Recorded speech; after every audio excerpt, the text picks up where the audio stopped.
শিবায় জ্যোতিষশাস্ত্রের এই বিশেষ অনুষ্ঠানে আপনাদের সকলকে স্বাগত। দর্শক বন্ধু, আপনারা সবাই জানেন ইতিমধ্যে যে 15ই মে 2025 বৃহস্পতি অতিচারী গতি প্রাপ্ত হয়ে তার ঘর বদল করেছেন। এই যে তার অতিচারী গতি, এটা আপনার রাশির জন্য কি অত্যাচার নিয়ে আসছে, না অনাচার নিয়ে আসছে, না উপকার নিয়ে আসছে?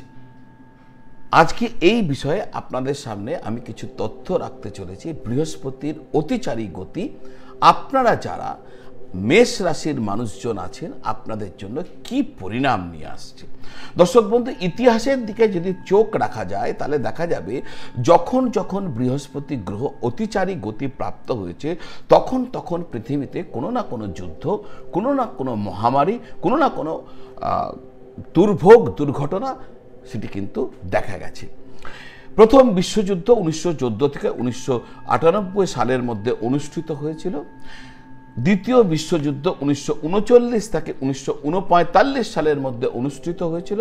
এই দুটি বিশ্বযুদ্ধের সময় কিন্তু বৃহস্পতি অতিচারী গতিতে ছিলেন। বিগত সময়ে আমরা যখন করোনাকাল পাস করছিলাম তখনও কিন্তু বৃহস্পতি অতিচারী অবস্থায় ছিলেন। বর্তমান 15ই মে 2025 থেকে 18ই মার্চ 2032 সাল পর্যন্ত বৃহস্পতি অতিচারী অবস্থায় থাকবেন আগামী 8 বছরের জন্য। স্বাভাবিকভাবেই এই সময়কালে আমরা এমন কিছু দেখতে পাবো যা আমাদের পক্ষে মোটেই কাম্য নয়। ভবিষ্যমালিকা আপনারা সবাই জানেন, একটি বিশেষ ভবিষ্য দ্রষ্টব্য বক্তব্য যেখানে রাখা রয়েছে ভবিষ্যমালিকা, এই নিয়ে আমার ভিডিও রয়েছে। ভবিষ্যমালিকা নিয়ে আমার চ্যানেলে সার্চ করলে পেয়ে যাবেন। তো ভবিষ্যমালিকাতে যে ভবিষ্য কথন করা রয়েছে 2025 থেকে 2028 সালের মধ্যে ভয়ঙ্কর যুদ্ধ হবে, এ কথা কিন্তু ভবিষ্যমালিকাতে বলে দেওয়া আছে। দর্শক বন্ধু, যে কটি গ্রহের গোচর মানুষের জীবনে যথেষ্ট প্রভাব বিস্তার করে তার মধ্যে বৃহস্পতি অন্যতম। যদি আমরা এই গ্রহকে আয়তন হিসাবে দেখি তাহলে পৃথিবীর থেকে 11 গুণ বড় হচ্ছে এর আয়তন। এই বিশালাকার আয়তন গ্রহ যখন তার গতিকে দ্রুত করেন, অতিচারী করেন স্বাভাবিক গতির থেকে, তখন কিন্তু তার পরিণতি অস্বাভাবিক পরিণতি কিন্তু দেখা যায়। বৃহস্পতির এই দ্রুত গতির কারণে আমাদের মনুষ্য জীবনে অনেক ভুল হয়ে যায়, আমরা হুড়োতাড়া করে অনেক ভুল করে ফেলি দর্শক বন্ধু, যার জন্য আমাদের জীবনে অনেক সমস্যা নেমে আসে। তো আজকের আলোচনায় আপনার রাশি অনুযায়ী কিভাবে আপনি আগামীতে চলবেন, কোন কোন ক্ষেত্রে সাবধান থাকবেন, কোন কোন উপায় করা আপনার জন্য উচিত হবে, কি করলে আপনার সর্বাধিক মঙ্গল হবে, সেই বিষয়গুলি আমি এখানে উপস্থাপিত করতে চলেছি। তো আজকের আলোচনা মেষ রাশির মানুষের উপর বৃহস্পতির এই যে অতিচারী গতি, এই যে বৃহস্পতির রাশি পরিবর্তন, তার ফলে কি প্রভাব পড়তে চলেছে তার একটা ধ্যান ধারণা দিতে চলেছে। কিন্তু তার আগে যারা আপনারা আপনাদের কুণ্ডলী আমাকে দেখাতে চাইছেন, জ্যোতিষীয় প্রতিকার প্রতিবিধান নিয়ে জানতে চাইছেন, বা কোনো জ্যোতিষীয় প্রশ্নের উত্তর জানতে চাইছেন, যদি আপনাদের আগ্রহ থাকে বা ইচ্ছা হয় তাহলে আমাকে অনলাইন ভিডিও কলের মাধ্যমে বা অনলাইন টেলিফোন কলের মাধ্যমে বা সরাসরি আমার চেম্বারে এসে যোগাযোগ করতে পারেন। যোগাযোগ করার জন্য এই যে নিচে নাম্বারটি দেওয়া রয়েছে 9830564500, এই নাম্বারে ফোন করে বা হোয়াটসঅ্যাপ করে যোগাযোগ করলে আপনাকে ডিটেলস আমাদের অফিস থেকে বলে দেবে কিভাবে আমার সাথে আপনারা কমিউনিকেট করতে পারবেন, যোগাযোগ করতে পারবেন। আসা যাক মূল আলোচনায়। মূল আলোচনা হচ্ছে মেষ রাশি। দেখুন, আমি যা বলতে চলেছি তাকে আপনাকে 3টি খণ্ডে ভাগ করতে হবে, 3টি টাইম জোনে ভাগ করতে হবে। মেষ রাশির ক্ষেত্রে কি হচ্ছে, দেবগুরু বৃহস্পতি ভাগ্যভাব এবং দ্বাদশ ভাবের অধিপতি হয়ে তৃতীয় ভাবে এসে তার গোচর শুরু করেছেন 2025 সালের 15ই মে থেকে। এই যে শুরু করছেন, তো প্রথম খণ্ড প্রথম টাইম জোন কি 15ই মে থেকে 18ই অক্টোবর 2025 সাল পর্যন্ত বৃহস্পতি তৃতীয় ভাবেই থাকবেন। আপনাকে এই সময়কালে সমস্ত ক্ষেত্রে যাবতীয় নির্ণয় আপনাকে স্থিরভাবে নিতে হবে, কারণ বৃহস্পতির দ্রুতগতির কারণে আপনি বহু ক্ষেত্রে অগ্রপশ্চাৎ না ভেবে দুমদাম কোনো ডিসিশন নিয়ে নিতে পারেন, কোনো কাজে হাত দিয়ে নিতে পারেন, যা আপনার জন্য মঙ্গলজনক হবে না। যে কোনো এগ্রিমেন্টের ক্ষেত্রে কোনো তাড়াহুড়ো করবেন না। ভাই বোনদের সাথে সম্পর্কের অবনতি ঘটতে পারে, সুতরাং এই ক্ষেত্রে আপনাকে সতর্ক থাকতে হবে। ডিজিটাল মাধ্যম ব্যবহারের ক্ষেত্রে সতর্ক থাকবেন, না হলে আপনার সমস্যা ঘটতে পারে। যারা সেলস বা মার্কেটিং নিয়ে কাজ করছেন তাদের ক্ষেত্রে এই সময় কিছু সমস্যা আসতে পারে, সুতরাং আপনারা একটু অ্যালার্ট থাকবেন। যাদের বিয়ের চেষ্টা এতদিন সফল হচ্ছিল না, তাদের বিয়ে হবার মতন পরিস্থিতি কিন্তু তৈরি হয়ে যাবে এই সময়কালে। যাদের ব্যবসাতে কোনো না কোনো সমস্যা চলছিল, এই সময়কালে তাদের সেই সমস্যা দূর হয়ে যাবে এবং ব্যবসাতেও বৃদ্ধি দেখা যাবে। অংশীদারের সাথে যদি কোনো সমস্যা ছিল, সেই সমস্যা কিন্তু মিটে যাবে। ব্যবসার ক্ষেত্রে নতুন সংযোগ, নতুন অপশন আপনার সামনে আসবে এবং সেটি আপনার জন্য লাভদায়ক হবে।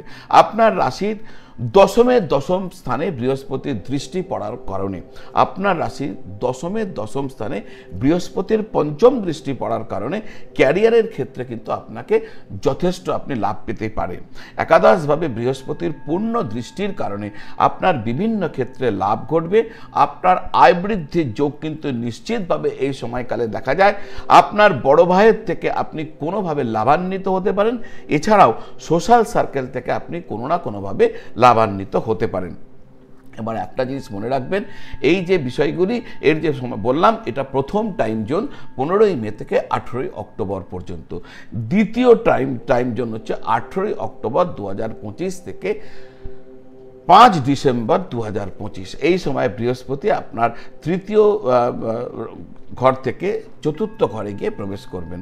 এই সময়কালে আপনার মায়ের স্বাস্থ্যের দিকে আপনাকে নজর রাখতে হবে।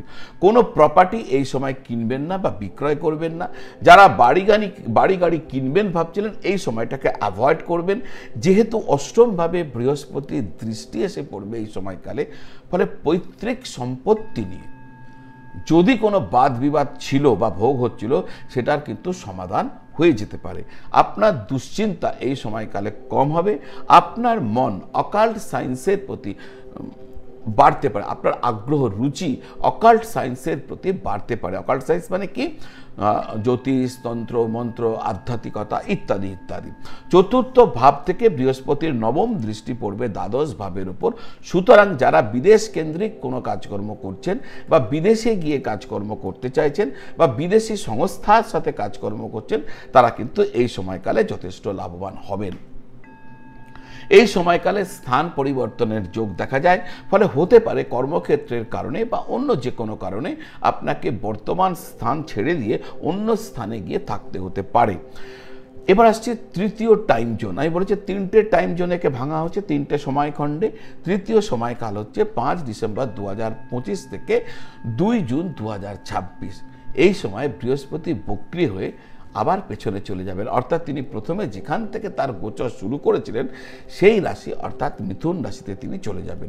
পুনরায় মিথুন রাশিতে ফিরে আসার পর তার যে এফেক্ট হবে সেটা আপনার জন্য মঙ্গলদায়ক হবে।